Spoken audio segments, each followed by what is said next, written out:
Good day Toy Lovers. Episode kali ini saya akan mengulas dan membandingkan action figure Ultraman Blazar versi ESA Figuarts, Figurai Standar, dan Ultra Action Figure.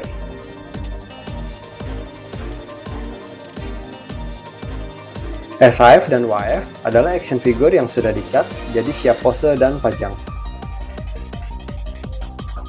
Sedangkan FRS adalah model kit, jadi perlu dirakit terlebih dahulu.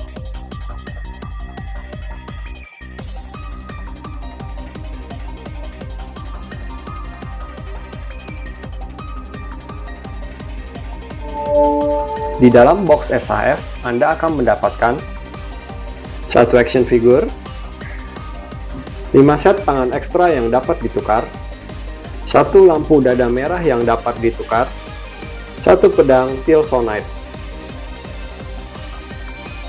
Untuk FRS, jika sudah selesai dipasang, maka Anda mendapatkan satu buah action figure, 2 set tangan ekstra yang dapat ditukar, satu lampu dada merah yang dapat ditukar, satu pedang Tilsonite, satu buku manual. Dan untuk UAF, Anda mendapatkan satu action figure dan satu tombak.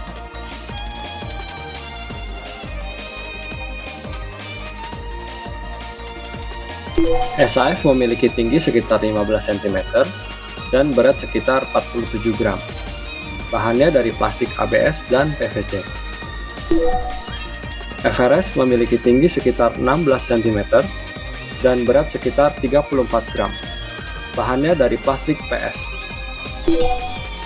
UAF memiliki tinggi sekitar 15 cm dan berat sekitar 43 gram.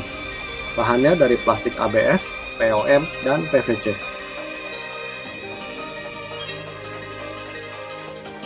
Jadi SAF dan UAF memiliki ukuran skala yang sama, FRS memiliki berat yang paling ringan.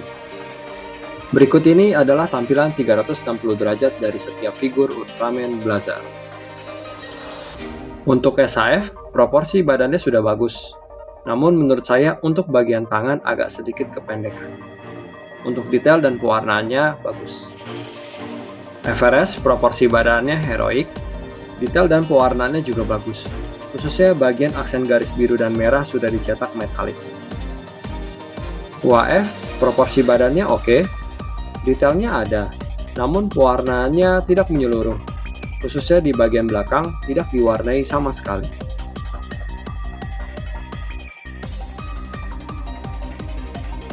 Pada bagian kepala, semua pewarnaannya sama, yaitu warna perak metalik. SAF memiliki mata bening transparan dan bertekstur. FRS dan WAF memiliki mata putih dan sedikit bertekstur. Pada bagian kepala Ultraman Blazar yang terlihat seperti api biru muda, SAF memiliki warna biru muda transparan dan terlihat seperti ada tekstur di dalamnya, jadi terlihat seperti gelombang api membara. FRS memiliki warna biru muda semi transparan, ada sedikit glitter metalik, dan di dalamnya mulus tak bertekstur. WAF memiliki warna biru muda metalik yang pekat.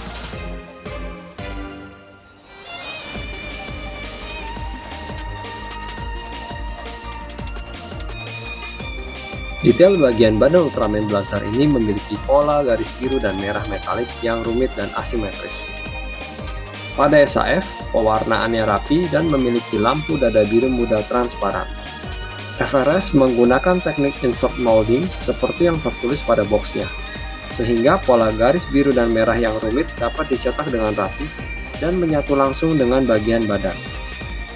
Lampu di bagian dada juga berwarna biru muda transparan.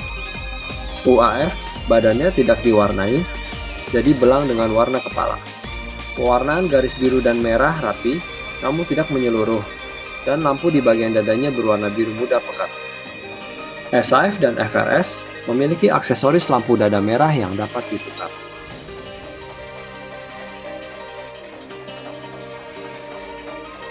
Dan hanya FRS yang memiliki detail di bagian telapak kakinya.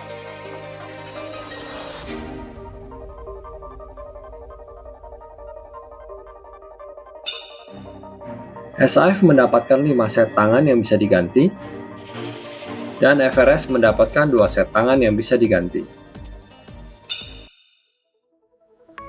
Pedang Tilsonet SAF memiliki panjang sekitar 10,7 cm dan lebar sekitar 1,6 cm, beratnya sekitar 3 gram. Pedang FRS memiliki panjang sekitar 9,4 cm dan lebar sekitar 1,4 cm, beratnya sekitar 2 gram. Bagian bilah pedang SAF berwarna biru gelap transparan. Pada FRS, bilah pedang dan bolanya dicetak dengan warna bunglon biru gelap ke hijau metalik. Secara desain, pedang SAF yang menyerupai versi filmnya, dan bola yang terpasang pada pedang bisa diputar-putar.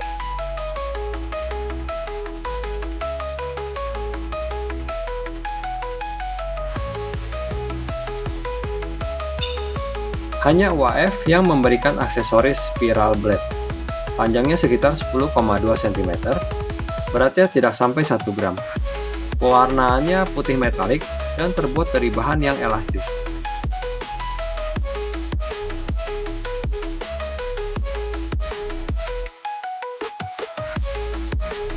SAF memiliki artikulasi kepala yang paling luas, terutama di gerakan menunduk dan mendongak. Adanya artikulasi di bagian leher memperluas gerakan tersebut. FRS memiliki artikulasi kepala yang luas, namun tidak seluas SAF, karena bagian sirip lehernya menghalangi gerakan mendongak. UAF hanya memiliki artikulasi di bagian kepala saja.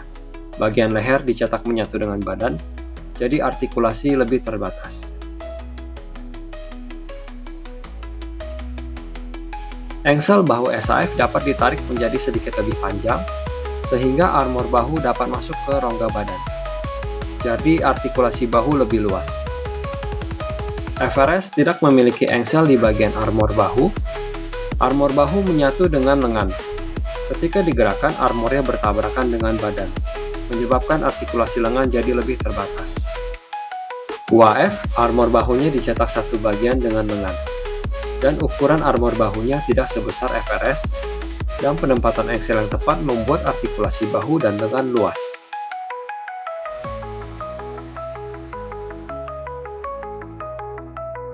Artikulasi siku semuanya oke.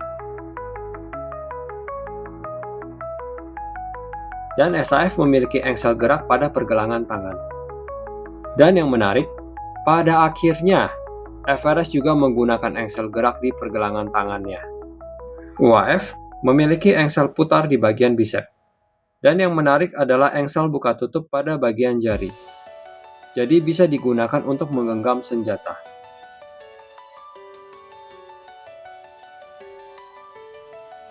Untuk artikulasi badan, baik SAF dan FRS cukup terbatas. Dan UAF tidak memiliki engsel sama sekali di bagian badan.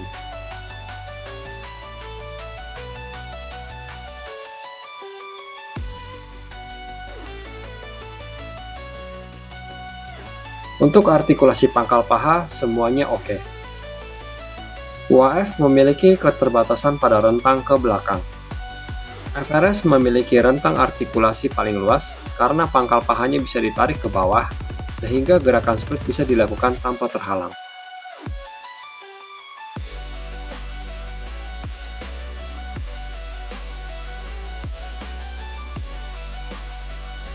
Untuk artikulasi lutut, semuanya bisa ditekuk lebih dari 90 derajat.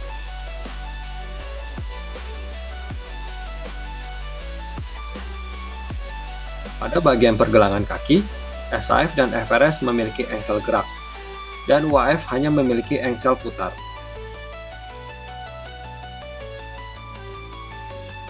Dan SAF memiliki engsel pada bagian jari kakinya.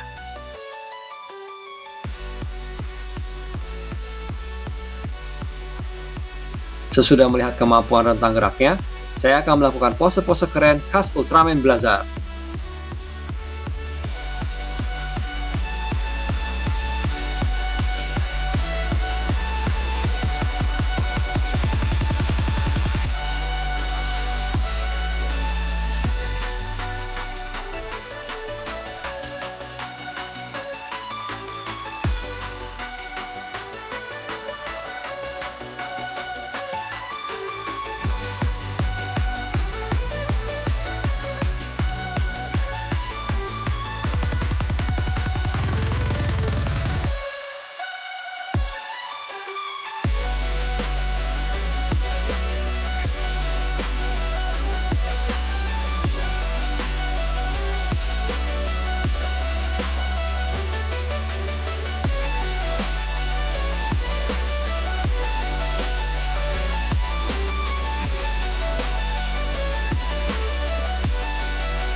Dan ini hasil rangkuman saya untuk action figure Ultraman Blazar.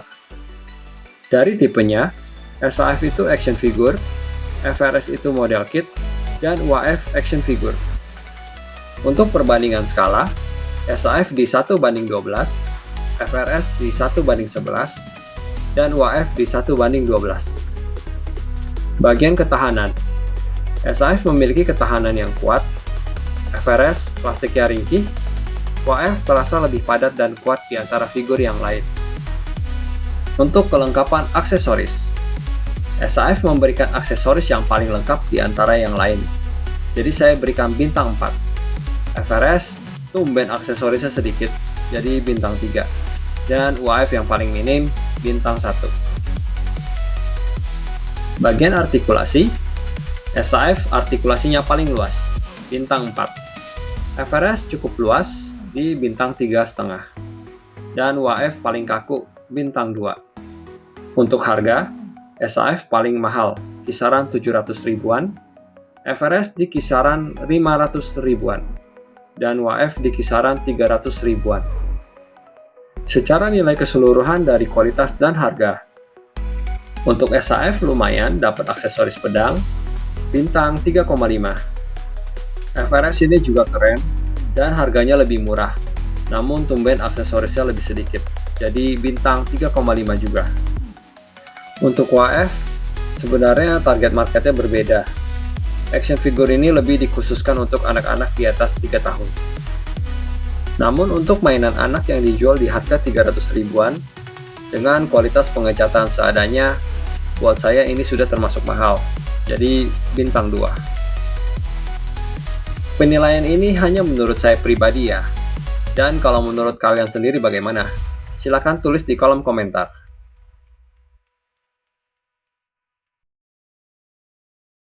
Pada kesempatan kali ini, izinkan saya berbagi sedikit cerita tentang Toygenic Channel ini.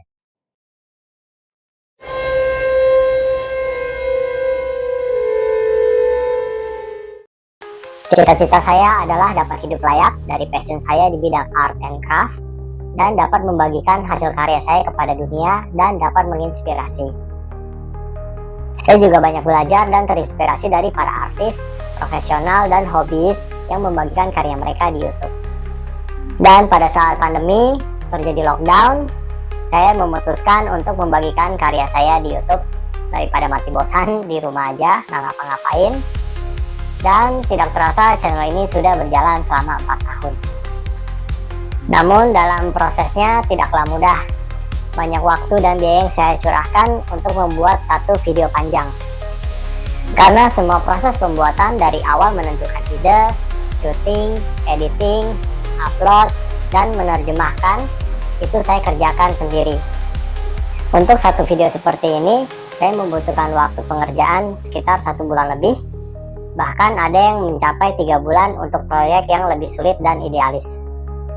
Di tengah kesibukan saya dalam bekerja dan sebagai ayah, dan walaupun proses pengerjaannya lambat, saya berkomitmen untuk tetap terus berkarya dengan standar kualitas video yang baik. Oleh karena itu, saya membuka diri untuk menerima bantuan dari rekan-rekan sekalian. Bagi kalian yang tinggal di Indonesia, kalian bisa membantu saya melalui traktir.id, dan bagi kalian yang tinggal di luar Indonesia, kalian bisa membantu saya melalui Buy Me a Coffee.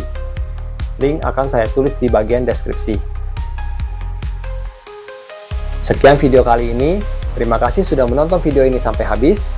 Sampai jumpa di episode berikutnya. Tetap aman dan sehat untuk Anda sekalian, dan have a good day ahead.